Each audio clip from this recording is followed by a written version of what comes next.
Welcome you all to the same series of elasticity of demand. और आज हमारा जो लेक्चर होगा that will be on the income elasticity of demand. So stay tuned with us.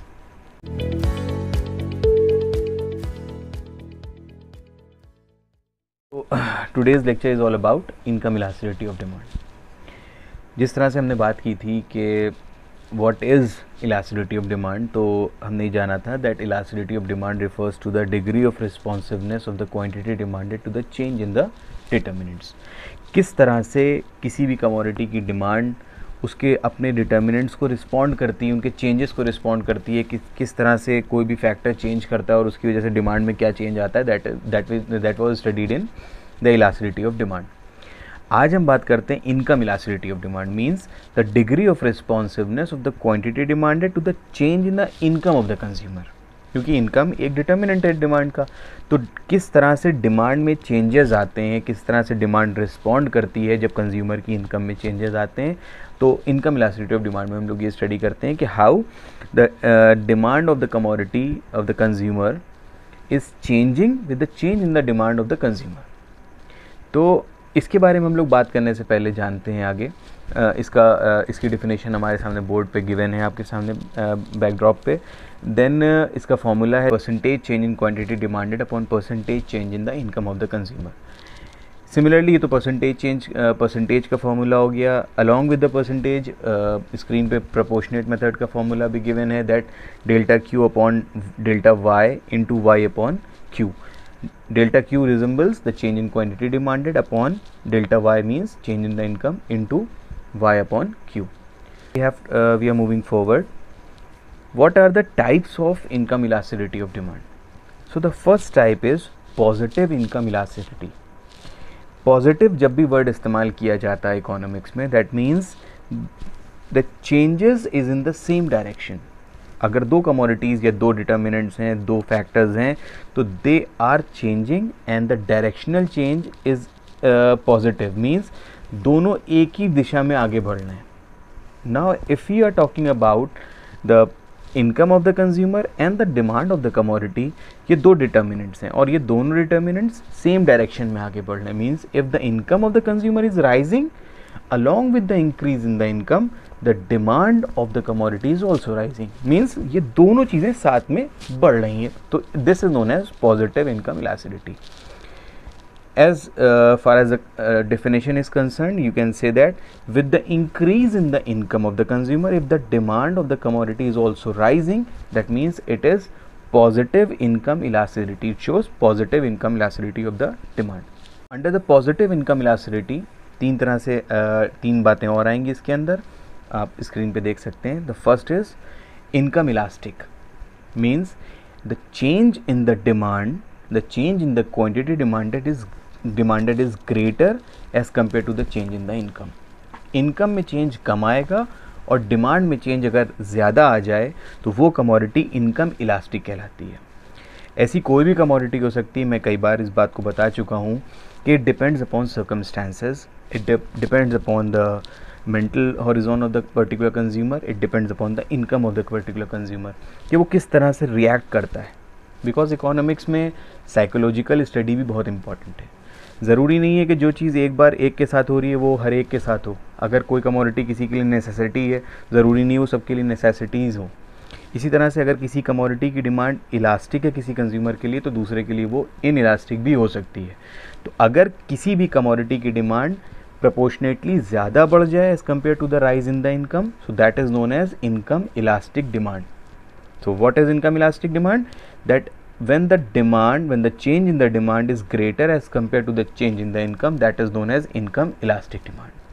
Similarly, the second one is income inelastic demand, means that if the change in the income is greater as compared to the change in the demand, मतलब demand धीरे बढ़ रही है और income में change ज़्यादा आ जाए, तो that is known as income inelastic.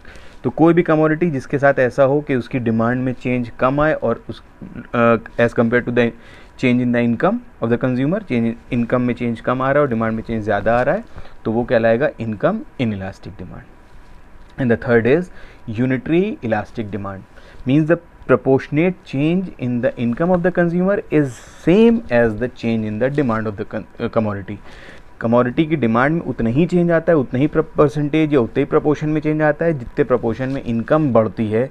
तो हम ये कह सकते हैं कि the demand is unitary elastic. Basically ये जो पॉजिटिव इनकम इलास्टिसिटी है ये केस होता है नॉर्मल कमोडिटीज़ का। मैं इस बात को क्लियर कर दूं कि दुनिया की हर कमोडिटी नॉर्मल होती है, and again it depends upon the mental horizon, it depends upon the circumstances, it depends upon the income of the consumer, कि वो किस चीज़ को किस नज़रिए से देखता है। नॉर्मली कहा जाता है कि जो चीज़ हमारे पास पोजीशन में होती है वो हमारे लिए हमेशा नॉर्मल होती है। तो जो शर्ट मैं पहने हुआ हूँ, जो पेन में लगाए हुए हूँ, ये सारी चीज़ें मेरे लिए नॉर्मल कमोडिटीज़ हैं। तो नॉर्मल कमोडिटीज़ के अंदर हमारी डिमांड इलास्टिक भी हो सकती है, इन इलास्टिक भी हो सकती है और यूनिटरी इलास्टिक भी हो सकती है, बट इसका जो रिलेशन होगा हमारी इनकम से वो पॉजिटिव इनकम इलास्टिसिटी का होगा कि जब मेरी इनकम बढ़ेगी तो मेरी इन चीज़ों की डिमांड बढ़ जाएगी। कभी कभी धीरे बढ़ेगी, कभी तेज़ बढ़ेगी और कभी सेम प्रोपोर्शन में बढ़ेगी, but it will rise in the case of normal commodities. Now the second type of income elasticity is negative income elasticity. मतलब यहाँ पे दो डिटर्मिनेंट्स अपोजिट डायरेक्शन में वर्क करते हैं। अगर एक डिटर्मिनेंट ऊपर जाता है, बढ़ता है, तो दूसरा डिटर्मिनेंट बट ऑब्वियस नीचे जाएगा। अब इस इनकम इलास्टिसिटी वाले केस में हमारे सामने दो डिटर्मिनेंट्स हैं, the first is income and another is the demand for the particular commodity. तो अगर इनकम बढ़ती है और इनकम के बढ़ने के साथ डिमांड कम हो जाती है किसी कमोडिटी की, तो कहा जाएगा कि उन दो कमोडिटीज़ के बीच में नेगेटिव इनकम इलास्टिसिटी पाई जाती है, and this is the most common case of inferior commodities. अब सवाल ये उठता है, what are inferior commodities. Normal तो मैंने आपको बता दिया कि दुनिया की हर चीज़ जो आपके पोजीशन में, that is normal commodity for you, but what is inferior. Again I am repeating the thing, अगर कोई कमोडिटी इन्फीरियर है तो ज़रूरी नहीं है कि वो हर एक के लिए इन्फीरियर हो। हर एक के लिए हमेशा हर चीज़ इन्फीरियर नहीं होगी वो कमोडिटी। से फॉर एग्ज़ाम्पल मेरी कुछ दिन पहले जो भी इनकम थी उसके बेसिस पे मैंने ये पेन ख़रीदा था। मुझे अच्छा लगता था, मुझे बहुत शौक़ था इस पेन को ख़रीदने का, बहुत अच्छा था, मैंने पैसे ऐसे जमा करके ये पेन ख़रीदा फॉर एग्ज़ाम्पल। फिर मेरी इनकम और बढ़ गई, इनकम बढ़ने के साथ मेरी ख्वाहिशात बढ़ी, मेरा जो स्टेटस था समाज में वो बढ़ा, तो मैंने ये वाला पेन ख़रीद लिया। ठीक है, तो पहले की इनकम के बेसिस पे ये पेन मेरे लिए नॉर्मल हुआ करता था, आज की इनकम के बेसिस पे ये पेन मेरे लिए नॉर्मल है। लेकिन जब ये नॉर्मल बना महंगा वाला पेन, तो ये सस्ता वाला पेन मेरे लिए क्या हो गया, इन्फीरियर। तो ये पेन जो नॉर्मल मेरे लिए है, जो मेरी जेब में लगा हुआ है, ये मेरे लिए नॉर्मल है और ये मेरे लिए ही इन्फीरियर है। और अभी ज़रूरी नहीं है कि हो सकता है कल मेरी इनकम और बढ़े तो ये पेन के अलावा हम इससे महंगा वाला पेन ख़रीद लें, तो ये वाला पेन मेरे लिए इन्फीरियर हो जाएगा, ये भी इन्फीरियर होगा, ये भी इन्फीरियर हो जाएगा, जो आज मेरे लिए नॉर्मल है। तो नॉर्मेलिटी और the inferiority of any commodity depends upon the circumstances and upon the income of the consumer. तो मेरे लिए इस केस में इस पेन की डिमांड जो है वो, ये पेन मेरे लिए क्या है, इन्फीरियर है। तो जब भी देखा हुआ क्या कि जब मेरी इनकम बढ़ी तो इनकम के बढ़ने से मेरी इस पेन की डिमांड कम हो गई थी, तो ये पेन मेरे लिए बन गया इन्फीरियर। तो ऐसी कोई भी कमोडिटी जहाँ पे इनकम के बढ़ने से the change in the income leads to the fall in the quantity demanded of the commodity is the case of negative income elasticity. Then the third one is zero income elasticity. यहाँ पे income elasticity zero होती है, means there is no change in the demand of the commodity due to the change in the income of the consumer. Consumer की income के बदलने से commodity की demand में कोई फ़र्क नहीं आता। और ये कौन से केसेस होते हैं, ये केसेस होते हैं नेसेसिटीज़ के, ज़रूरतों के। मैं एक बार फिर रिपीट कर दूं कि ज़रूरतें भी डिपेंड करती हैं from person to person. For example, अगर कोई इंसान फीवर है किसी इंसान को, तो उसके लिए paracetamol tablet will become necessity. अगर हमें फीवर नहीं है तो पैरासीटामोल मेरे लिए किसी काम की नहीं है, मैं नहीं खाऊंगा उसको। सिमिलरली हम आप लोग नॉर्मल हैं अल्हम्दुलिल्लाह, हमको बिना नमक के खाना तो पसंद ही नहीं है हम सबको, तो नमक हमारे लिए क्या है, नेसेसिटी है। लेकिन एक बीपी के पेशेंट को, ब्लड प्रेशर के पेशेंट को नमक बिल्कुल मना होता है, तो नमक उसके लिए नेसेसिटी नहीं है। तो नेसेसिटी भी डिपेंड करती है upon circumstances, upon person to person and place to place. तो अगर किसी इंसान के लिए कोई चीज़ नेसेसिटी है, फॉर एग्जांपल दो लोग हैं, एक बहुत अमीर है, एक बहुत गरीब है, दोनों को बुखार आता है, दोनों एक ही डॉक्टर पास जाते हैं, ठीक है, डॉक्टर कहता है भाई ठीक है 2 टैबलेट्स तुम भी 2 टैबलेट दिन में, 1 टैबलेट तुम सुबह खाओ, 1 शाम को खाओ।